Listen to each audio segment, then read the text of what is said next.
Hey, good morning to everybody. Happy Sunday. It's Daryl here. It's bright and freaking early, man. It's 3:30 a.m. here in Connecticut on the East Coast. Okay, yesterday I did 3 videos, so I'm going through the news feed today, and there wasn't. I talked about what I needed to talk about yesterday as far as politics and social issues, Bam Margera, and everything else. And I wasn't sure. There was nothing that really grabbed my attention.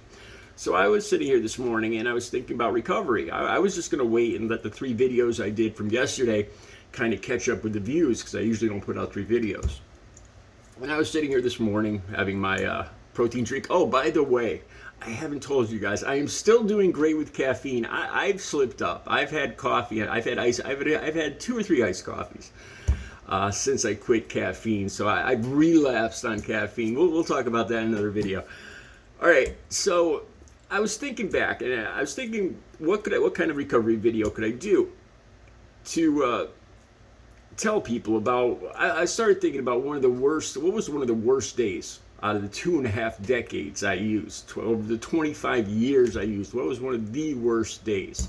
And I came up with one, the day I got arrested. There was one day where I got arrested. I got cold busted, and I'm going to tell you guys about that. The reason I'm telling you this is if you're just messing around, because there was a period. I remember going from switching from oxys I ran out of oxys and morphine, and I went to the bad part of town to find heroin, and I found a dealer, and I started going to her every weekend, and I was using about every other day at that point. I told myself it was just on the weekends, but it was really like every other day, or pretty much, maybe 5 days a week. But I told myself I had to get under control, and I still remember this stupidest thing I ever said. I was in her house, and there was dealers coming in and out, and people talking about how they were sick, and she was serving everybody. And I remember bragging to her that I just do this on the weekends. I'm not an addict. I still remember saying that, and that was one of the stupidest things I ever said. The reason I'm saying this is if you're out there, if somebody's out there and they think they just use once in a while. Hey, I'm just telling you, you don't have to listen to me, but I look back at that and that was one of the stupidest things. I actually believed it. Okay, one of the worst days I ever had when I got arrested. I was buying crack cocaine, and like I said, I'm telling you guys this, not bragging or anything like that. This was one of the worst days of my life, one of the worst periods of my life, but it's one of the things that forced me into recovery. I was using crack cocaine pretty much every day, and I would meet the dealer. I'd call him up. We didn't have cell phones. This was like around 2005, and he'd use a payphone, and he'd designate a place to meet him. And I would meet him at a Rite Aid parking lot. And the people are going in and out, and I park on the edge of the parking lot and wait for him. And on this day, he pulled up. I recognized his car, and he parked in the middle of the parking lot. It was a busy day. There was people. It was about probably 1 in the afternoon. And I see him pull up in the middle of the parking lot in the middle of other cars and people and everything. And I walk over to his car, and I believe I was buying a $40 piece. And I leaned in his passenger window, and he was sitting in the driver's seat, and I was talking to him. I was looking at the bag, and I had the money in my hand, and I had the bag. I was looking at, you always, if you're messing around with this stuff, you always check the bag out. And as I'm leaning in the car, there's a grocery store across the street, and I see a car kind of speed across the road from the other side, the grocery store, come over to the Rite Aids and pull right up to the dealer where I'm leaning in the car. And I smiled at him. I see a bunch of guys. I see like a couple, 2, 3, 4 guys in the car, and I think they're coming to meet the dealer too. So I smile at him, and I look back, and I see my dealer's face kind of panic, and I look back over. It's just like a regular car, like a brown Ford something or other. It wasn't even undercover or anything. It was just an old used car.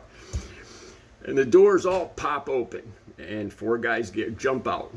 And freeze! It's undercover. They were watching that parking lot. People had seen me. This guy was meeting everybody and their brother in that parking lot, not just me. And of course, somebody said, somebody alerted them, and they were watching that parking lot. So, first thing I do, I drop the dope and I drop the money onto his passenger seat. And first he just throws it in gear and goes to hit the gas. So as he's doing that, he's out of here, man. As the cops are running towards me. I don't remember if they had their guns drawn. I know they had their hands on I know their hands were on the pistols. I don't remember seeing them pointed at me. And I just dropped the money and the dope on his passenger seat as he just almost took my arms off as he sped away. Okay, so two of the cops came to me and got me spread eagle. Get down on the ground. Spread eagle on the ground in the middle of the parking lot, middle of the day, middle of a busy farm. Worst. I never pictured this happening. Not going to get my drugs today. So the dealer takes off. The other two cops get back in the car, and they're doing donuts. He's going around the parking lot and out into the road, and the cops are chasing him around. I thought they were going to hit cars or people. The cops are chasing around. It's a car chase in the middle of the parking lot. And he's swerving in and out and spinning around. How he didn't hit anybody or anything, I have no idea. And he took off. And he actually got away. And two cops came back. And they threw me in the back of the police car. They handcuffed me. As I was leaving that parking, I still remember this. It was the four cops. I was in the middle, in the back, with a cop here and a cop here. And as we're leaving the parking lot, I see one of the guys I used to use with one of my friends, like from my town, pull in, just going, and he's looking around to, looking for the dealer because he's going to meet him. He doesn't realize that I'm getting to, the dealer's long gone, and I'm getting taken to the police station. And at the last minute, I could see him look over and recognize my face in the back of the car. And I don't think he even realized. I thought he thought I was leaving with a bunch of people to go party too. I don't think he realized it was the cops. I never talked to him about this. I got to the police station, and the cop said to me, they searched me. And they started asking about colored bags. We know he uses colored baggies, and he didn't use those. They attempted to get a lot of information out of me. The stuff they were saying didn't make sense and didn't jive with what I knew. And so they were like saying they already knew this stuff. I ended up, because I had no drugs on me and no money, and that kind of ticked them off. And they charged me with attempt to possess narcotics.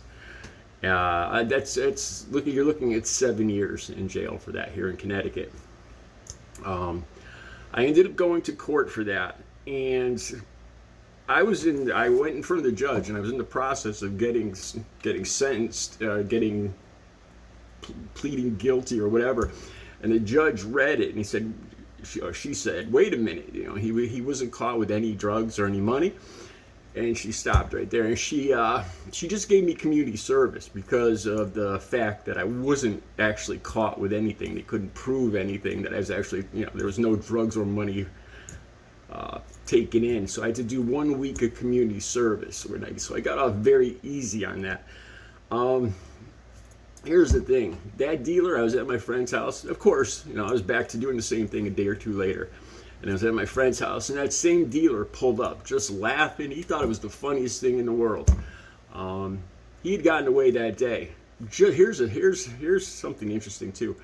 Just maybe 2 or 3 years ago, I saw his face in the paper. I've been clean for almost 17 years. I haven't seen this guy, and I see his face in the paper a couple of years ago, maybe not even 2 years ago. And he's still dealing, getting arrested again. He was young. He was probably only like 20 years old then. Now he's probably almost 40, still getting arrested. Dealing is, I realized this too. This guy didn't use, but dealing was an addiction to him. The money and the way it was a full-time job. He'd get up at the same time and he would deal all day, stacks of money and guns. And this was an addiction to him. And he's still doing this apparently. I tell you guys this because it was one of the worst days of my life.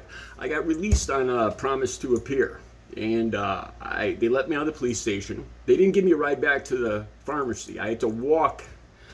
I walked a couple miles, and then some girl picked me up. She was going to a party, and as she's giving me, I don't know why she picked me up, but she picked me up, gave me a ride back to my car, which is still in the pharmacy parking lot. And she was trying to talk me into going to a party. But she said, "Oh, my boyfriend's there, and he might get really ticked off when he sees me pull up with you." So I declined to go to the party with her, seeing as I had already been in jail that night, or that day, because it was nighttime by now, by the time I finally got back to my car, and I went home. I tell you guys this because it was one of the worst days of my life. Of course, it goes through your head when you're doing this. You think, I'll get away with it for one more day. It's just another day. And this day wasn't like any other day. Well, I'll never forget, that car screeching up and realizing these are 4 undercover cops with guns and vests running at me. Undercover, not DA, but Narcotic Task Force police running at me, telling me to get spread eagle on the ground. And then ending up in jail. One of the worst days of my life. I realized too that if the judge if I keep going back to court, if I get arrested again, the cops recognize me at that point. I would be driving my car, going to pick up, going to buy, and I would go through a construction site. And one of the cops that arrested me would be working traffic at the construction site, and I'm like, oh my God, and I got, this is like maybe 2 weeks later, and I got drugs on me, and he recognized me. He's like, wait a minute. I stop, and I'm like, oh my God, not again. And he's like, I saw you go up the hill. What were you doing up there? Because that's where I was going to buy drugs. And he knew what I was doing, and I got away with it. He let me drive away, but at that point, I realized these cops know me, and it's very likely I'm going to keep getting arrested. And the judge is going to keep seeing me, and I'm going to get what they call in the system. And my life is going to go downhill very quickly, especially being an opiate addict. Going to jail is one of the worst nightmares, because going into withdrawals in a jail cell, I've heard no good things about it. So this is one of the things that forced me into recovery. I hope somebody out there this is every word of this is true. Don't let it happen to you. Believe me, detox and rehab is like a vacation in the Bahamas compared to being in jail and getting arrested. I don't say that lightly.